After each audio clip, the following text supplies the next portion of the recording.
Hello everyone, আসসালামু আলাইকুম। Welcome back to my channel new another vlog. আজকে আমি চলে গিয়েছিলাম নারকেল জিঞ্জিরা সেই ভাইরাল রাস্তায়।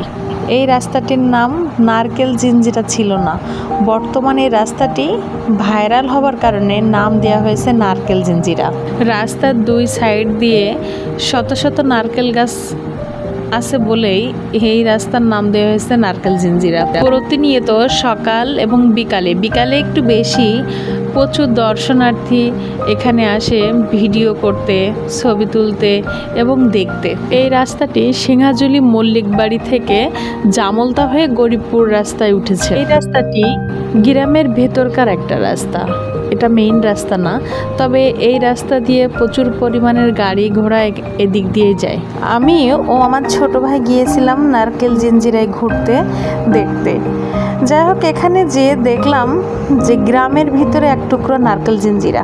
গ্রাম, ধান ক্ষেত, আকাশ, প্রকৃতি সব মিলেমিশে একাকার। চারদিকে সবুজের সমারোহ, যত দূর চোখ যায় তত দূরই যেন সবুজ আর সবুজ। আমি গাড়ি থেকে নেমে কিছু দূর হাঁটলাম, বেশ ভালোই লাগছিল এবং হেঁটে মডেলিং করার চেষ্টা করছিলাম। দেখি সবাই তো এখানে এসে ভাইরাল হবার জন্য ছবি তোলে, ভিডিও ছাড়ে, তো আমিও ঠিক একই কাজ করলাম। পরন্ত বিকেলে এ যেন এক অপরূপ সৌন্দর্য। যদি কখনো কারোর মন খারাপ থাকে তাহলে এই নারকেল জিঞ্জিরা ভাইরাল রাস্তায় গেলে তার মনটা সত্যিই ভরে যাবে এবং ভালো লাগবে। তবে এই রাস্তাটি আমি অনেক ছোটোবেলায় এসেছিলাম, এখানে আমার দাদির বাপের বাড়ি। তখন এই রাস্তাটি শুধু সলিং ছিল, ইটের বোনা, এবং এত বেশি নারকেল গাছ ছিল না। তবে নারকেল গাছ লাগিয়েছিল, খুব ছোট ছোট ছিল, সেটা অনেক আগের কথা। তারপর থেকে আর এই রাস্তায় আসা হয়নি। তো আমি অনেকটা ভাইরাল হবার পরে শুনতে শুনতে আমি এসেছিলাম যে আসলে রাস্তাটা দেখে আসি, যেহেতু অনেক দিন এই রাস্তাতে যাওয়া আসা করা হয়নি। তারপর আমরা বেশ কিছুক্ষণ এখানে হাঁটাহাঁটি করলাম, ছবি তুললাম। তারপর আমি দেখব যে এই রাস্তাটা শেষ হয়েছে কোথায়। এবং আমি যখন নতুন করে আবার আমরা যাওয়া শুরু করলাম, তখন দেখলাম সামনে যতই যাচ্ছি ততই সুন্দর লাগছে এবং আরও অনেক নারকেল গাছ। এবং সামনে যে বাড়িঘর, এই বাড়িঘরের মানুষজন বিকালবেলা দেখলাম সব বাইরে এসে দাঁড়িয়ে রয়েছে।